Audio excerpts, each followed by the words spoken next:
Words at War.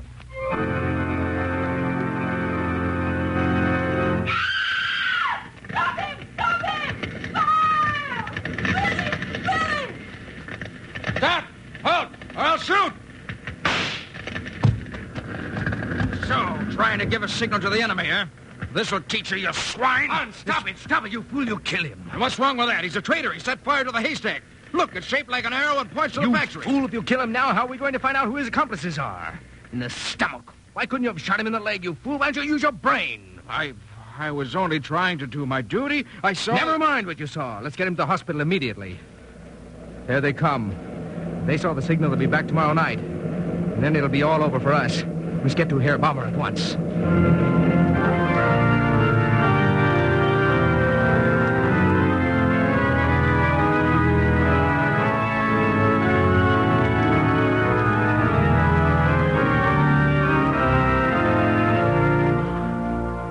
The National Broadcasting Company, in cooperation with the Council on Books in Wartime, presents another of the most widely discussed programs in America, Words at War, dramatizing the most representative books to come out of this great world conflict. Tonight, Albert Maltz's new novel about Germany, The Cross and the Arrow, dramatized for radio by Ben Kagan.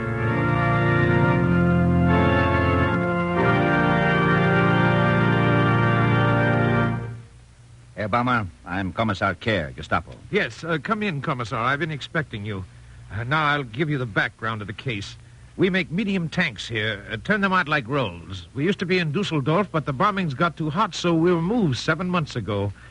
As you'll see tomorrow, we're situated in a wood. All around us is farming community. Our camouflage people have done a first-rate job. In 8 months, there have been British planes over here, but always after another objective. But tonight, our worker here tried to signal the plane. How? My dear Commissar, I have no intention of keeping it a secret from you. On the east edge of the factory, there's a farm. The owner is a widow, Frau Ling. Her hay has recently been cut. The saboteur named Wegler piled the hay in an arrow pointing toward the factory. When the planes came over, he touched it off. It so happens our SS men were close by on patrol. The woman Ling yelled. We got there in time to douse the fire before it burned too long. Do you think the British plane spotted the fire? I don't know, but we have to act on that possibility. Naturally, we'll take all protective measures. But meanwhile, if they didn't see the arrow, there's danger that the scum working with Wegler will try again. That's why you're here. Do you know for a fact that the saboteur is part of a group? No, I assume it. Was there anyone with him tonight? Not that we know. You've examined him? He's in the hospital with a bullet in his gut. Who knows if he'll ever be able to talk to him. Bad. Well, I want Wegler's record, of course, and the record of every friend of his in the factory. What about the farm woman? She and Wegler were going to be married. That's how Wegler came to be on her farm in the first place. The woman who betrayed him? Yes. What reason? I haven't talked to her. There hasn't been time. Besides, she was hysterical. She ought to be ready for questioning now. Good. By the way, when do you suppose we'll be able to talk to Wegler? I don't know. He's still unconscious. I've left instructions with Dr. Soder at the hospital to let me know as soon as he comes out of the anesthetic. It seems the doctor isn't sure yet whether Wegler will live. Do you know of any reason why Wegler would have wanted to see the factory destroyed by the British? Was there any personal motivation? None. As a matter of fact, only yesterday he was awarded a medal for being the best type of German worker. And he had every reason for hating the British. His wife was killed in an air raid, and his son died in the Battle of Narvik. I see. All right, Herr Bomber, and I shall proceed at once.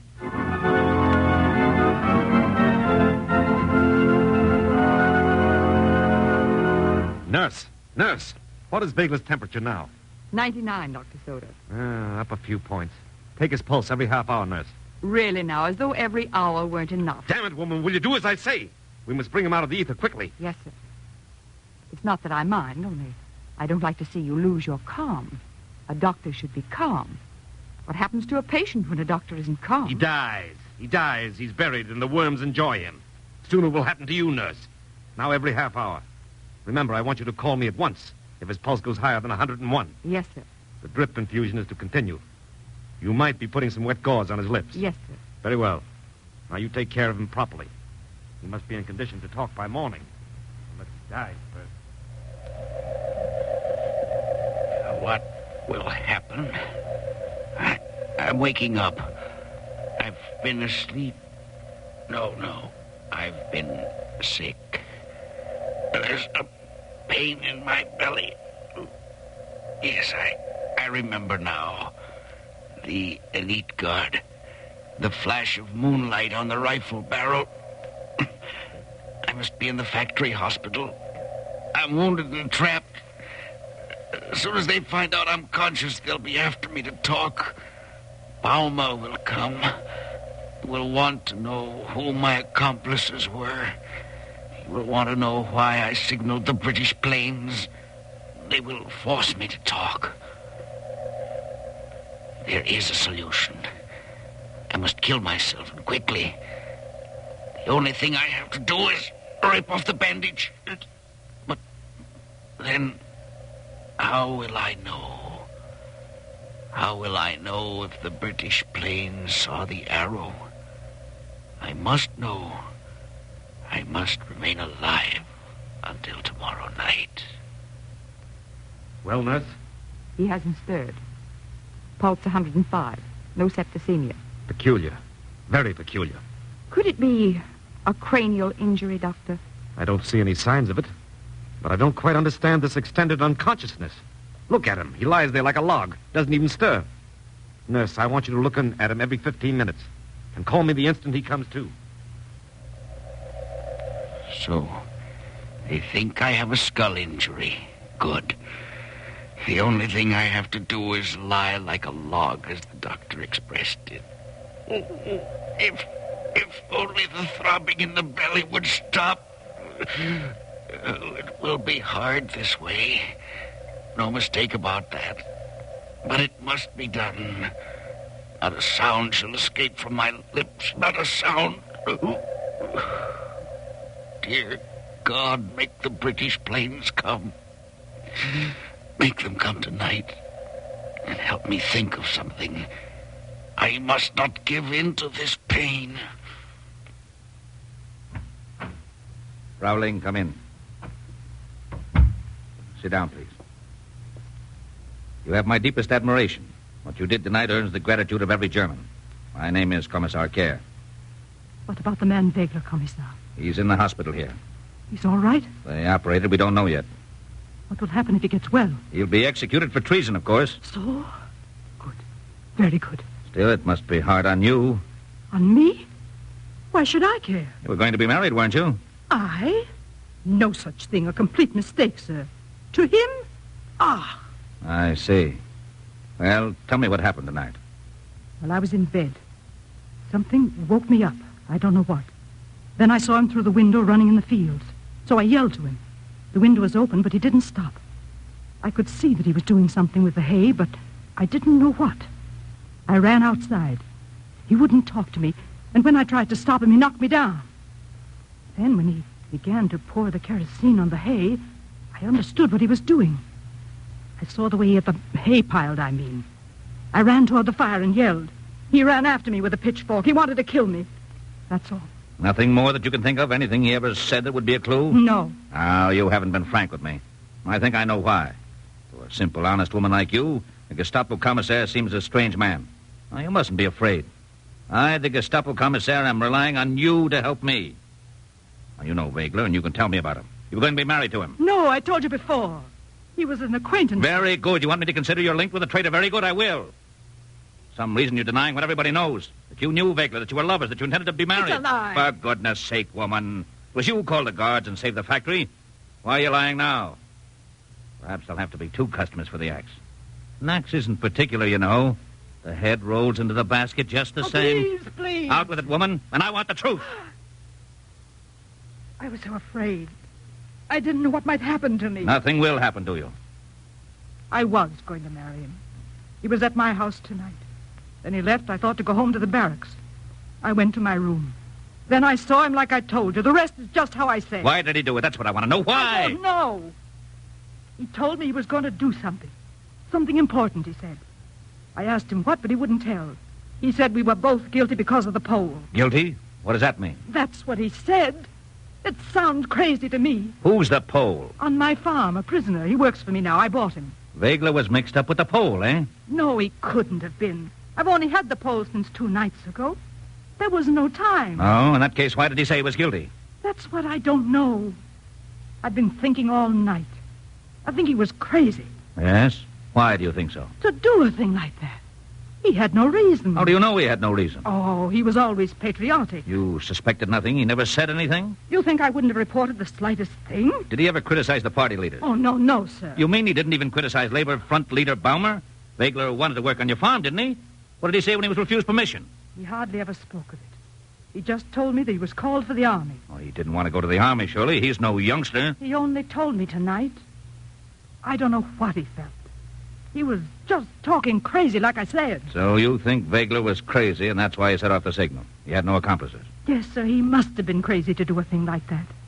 That's the only explanation I know.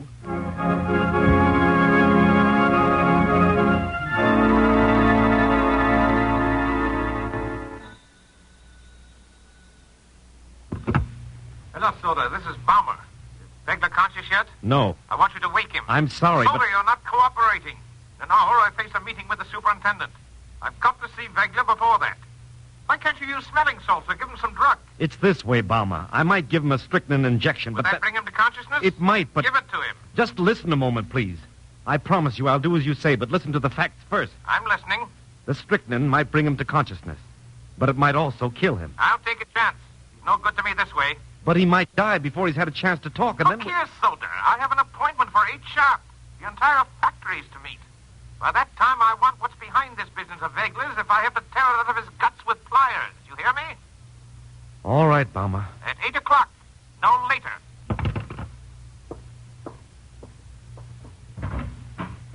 He's still unconscious, Doctor. Incredible. Well, we'll try the strychnine. Oh, they're going to give me a stimulant. Well, it won't do any good, Doctor. I'm going to die tonight, not before. And you won't get anything out of me. Go ask Frau Ling. She'll tell you. Frau Ling, my betrothed, who betrayed me.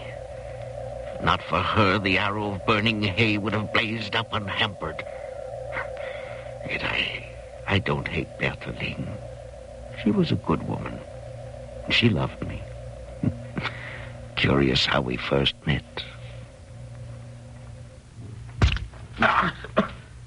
Well, so you're awake at last. Now get out of my house, and quick, or I'll call the police. Well, are you going? If you please, how did I get here? You broke in like a robber, that's how. Broke in? I suppose you don't remember. I didn't mean it. I was drunk. My mind's a blank. Oh, yes, I know you men. Pigs, every one. Please, I'm so sorry. I'll leave right away. Only tell me where I am. In my farmhouse, that's where. You're from the factory, I suppose. The factory's down the road. The pity you couldn't land there where you belong instead of coming here and breaking things like a madman. Breaking things? What did I break? There, the glass. Oh, well, don't worry. I'll pay you for it. And the dog. Will you pay me for him, too? What do you mean? My dog that you killed last night. I? How did I kill him? How should I know how you killed him? You did. Then you came into my kitchen and broke the glass and spread yourself out on the floor and slept here all night. I'll pay. Of course I'll pay. I'm an honest man. If you say I killed your dog, I'll make good. The next day I went back to the farmhouse and paid. Then I went to her farm again. We talked. Where do you come from, Herr Wegler? Düsseldorf. Ah, Düsseldorf. You have a family, I suppose? No. I had a boy and a wife, Frau Ling. My boy died in the attack on Narvik. My wife was killed in a bombing. And now I'm alone. Ah, I hate the war, too. The war killed my husband. It's 2 years now, and it's almost a year that they took my son, Rudy. He was only 17. When I was 17, I was in the last war. You? Oh, you're a fine man, Herr Wegler. But why do you have to drink like a pig? Why do you turn yourself into such a beast? I never drank before. I don't like to get drunk even now. It's just that, you see, it's lonely in the factory, and when I think of my wife, I can't stand to think of my wife. I see her lying on the ground with her face all cut up, her arms cut off, body looking like some butcher who dug his knife into her. Makes me want to kill somebody. I understand, Herr Wegeler. I understand.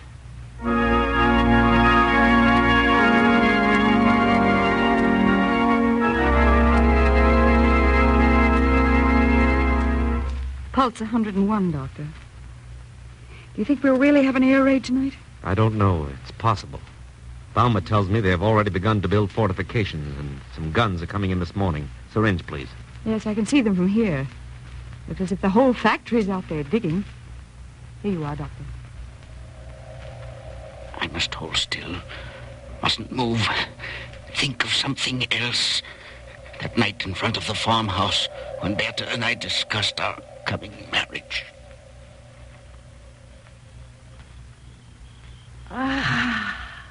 What a night. Smell the air, Willie. Yes, it's beautiful. Listen to me, Bertha. I want to tell you something.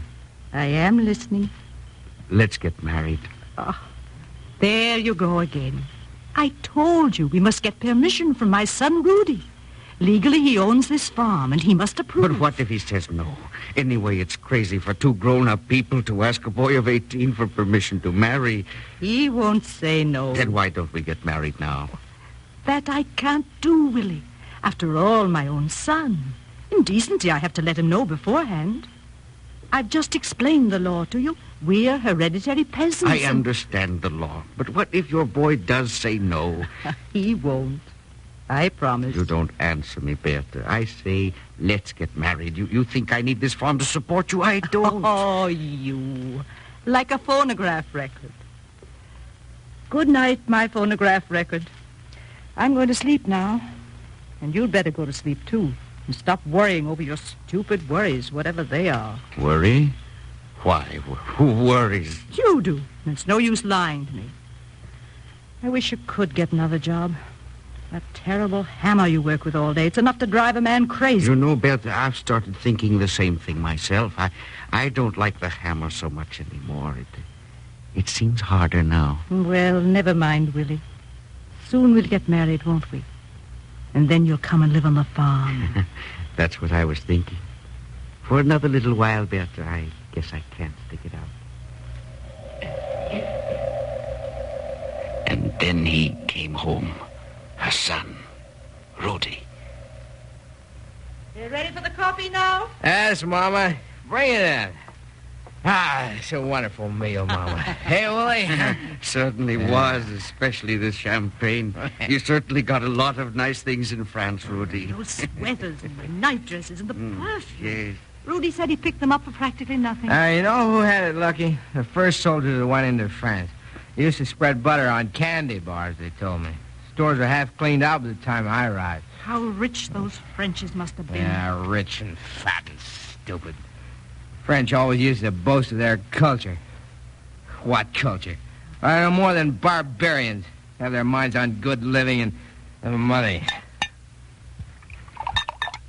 But this champagne they make it.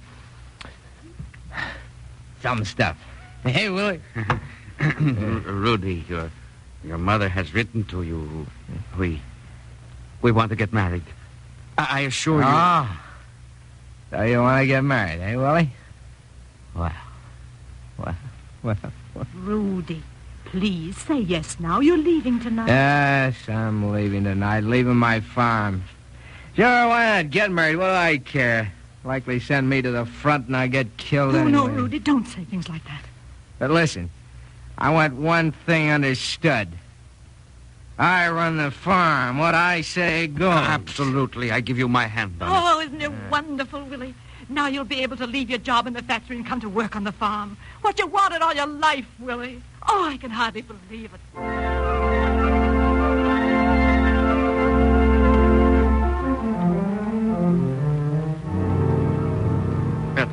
Bertha, wake up. I have to talk to you. Oh, Willie. What's the matter? Did anything happen to Rudy? No, he took the train. Bertha, everything's turned rotten. You and I, we want to make a good life together, yes. I used to think we could live on this farm like it was an island away from everybody. And now we can't. Why? What happened? Listen, tonight we had a celebration. So? It's so nice to drink champagne, to smoke decent cigarettes. And Rudy, your son, brought you presents. Perfume, nightgowns, a sweater. And what of that? I'll tell you how Rudy got them, Berta. Because Rudy told me when he was drunk. She was a rich French woman, Rudy said. She lived outside a small town. She had an estate with a large farm. The day before the trucks were to come and take away the grain, she burned down the farm. So Rudy was sent with the others to arrest her. They didn't wait for anyone to open the door. They broke it down. The woman ran out of bed in her nightgown, a pink one like the one you're wearing. Then Rudy's corporal, who was in charge, told the woman she was under arrest. She didn't say anything. Only she asked the corporal if she could have a few minutes to get dressed. He told her yes. Then, when she went into her room, the corporal called the men together. Listen, he said. This is how Rudy told me. That woman is going to be shot this morning. Why should we let her go to her death unhappy? You saw for yourself. She's all right. Will we have some fun with her? So they all lined up. Oh, stop it. Then, before they took her away, the soldiers went to her closet. The corporal told them, help yourselves, boys.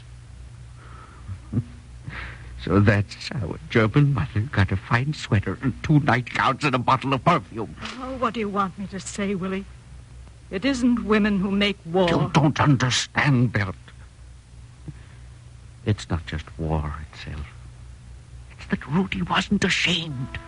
Rudy was proud. Rudy was proud. Listen to me, Berta. There's rottenness here. When Rudy was telling me his story, laughing the way he did, I wanted to kill him. This rottenness I won't live with. I won't live with it. I'm a decent man.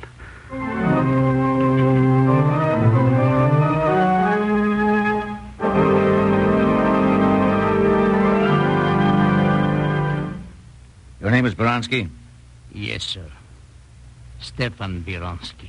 Now then, Baronsky, you have any knowledge of Wegler's motivation for setting that fire? Did he have any Confederates that you know about? Did you see anyone with him? No, sir.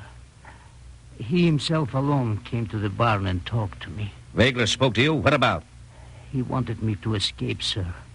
But I wouldn't. You're lying. No, sir, I swear it. He came to me in the barn. Go on. He spoke to me through the little window. First he gave me a cigarette, but I told him it was forbidden for me to smoke. Then he said he would write a letter for me to my home, but I said it was forbidden, sir. Come to the escape. Yes, sir. Then he said he would break open the barn doors for me any night. He said he would bring me clothes and some money and his own police card, sir. So, why didn't you escape? It's forbidden to escape, sir. I see. And did he tell you why he wanted to do all this for you? No, sir. Just that he wanted to help me, sir. Did you know him someplace before? No, sir. Did he ever speak to you before 2 nights ago? No, sir. Why did he want to help you then?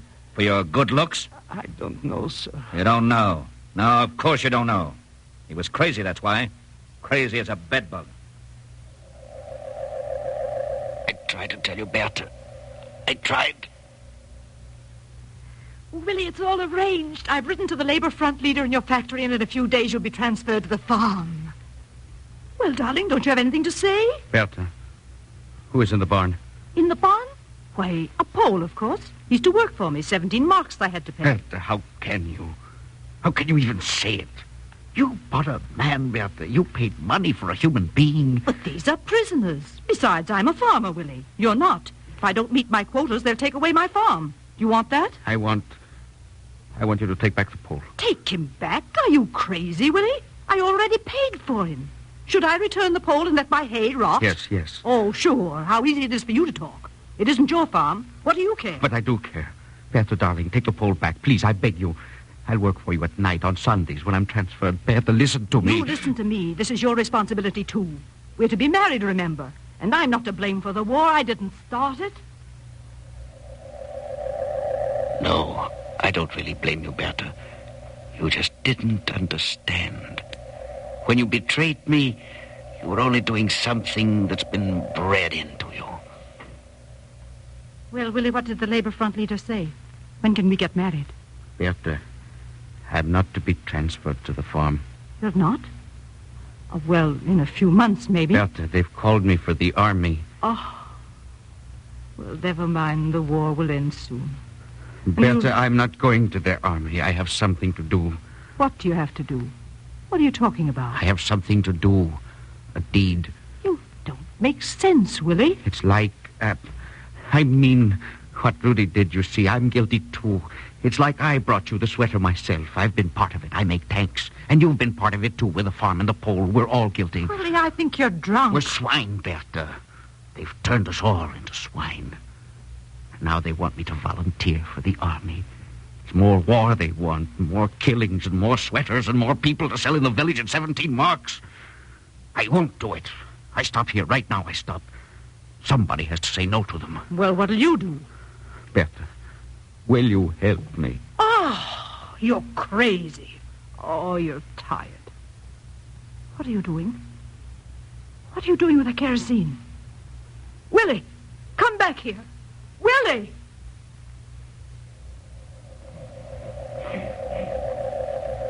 I wonder what time it is. It's dark. Soon they'll come. Dear God, let them come. Don't let them go anyplace else. It must be here tonight. Hans, you better hurry or you'll miss the execution. Hans, come on. What's all the excitement? Oh, they finally found out who set off the fire. It was the Pole who worked on the woman's farm, and he's being executed. He confessed. Oh? I heard it was Vegler. Well, confidentially, I heard it, too. But how would it look for the morale of the factory if they told us Vegler did it? Yes, that makes sense. Of course. So now they're executing the Pole, and the whole incident will soon be forgotten. Unless the British planes saw the signal. Yeah, that would be too bad. Well, let's go watch the fun, huh? Let them come. Let them come. Blast the factory. Kill them all. Wipe them out. They're here. They're here. Now all this will be wiped out. All their rottenness. My signal was seen. Now, the only thing I have to do is rip off the bandage. It will be all over. My deed has been accomplished. Maybe there will be others who will follow. Blast them, Britishers. Blast them.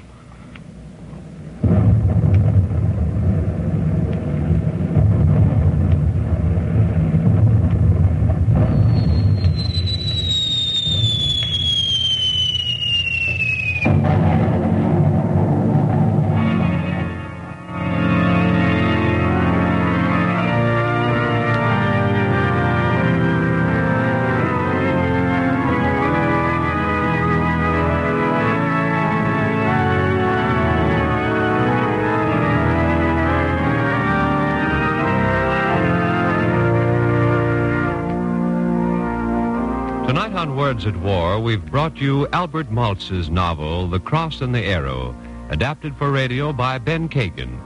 The cast included Louis Van Rooten as Herr Vegler, Dorothy Francis as Frau Ling, Ed Begley as Kommissar Kerr, and Reese Taylor as Herr Balmer. The music was arranged and played by William Meader. Production, Garnet Garrison. Next week, Words at War will present the radio dramatization of The Scapegoats of History, based upon a YMCA pamphlet by Kenneth M. Gould, and the history of bigotry in the U.S. by Gustavus Myers. This series of programs is brought to you in cooperation with the Council on Books in Wartime by the National Broadcasting Company and the independent radio stations associated with the NBC network. Jack Costello speaking. This is the National Broadcasting Company.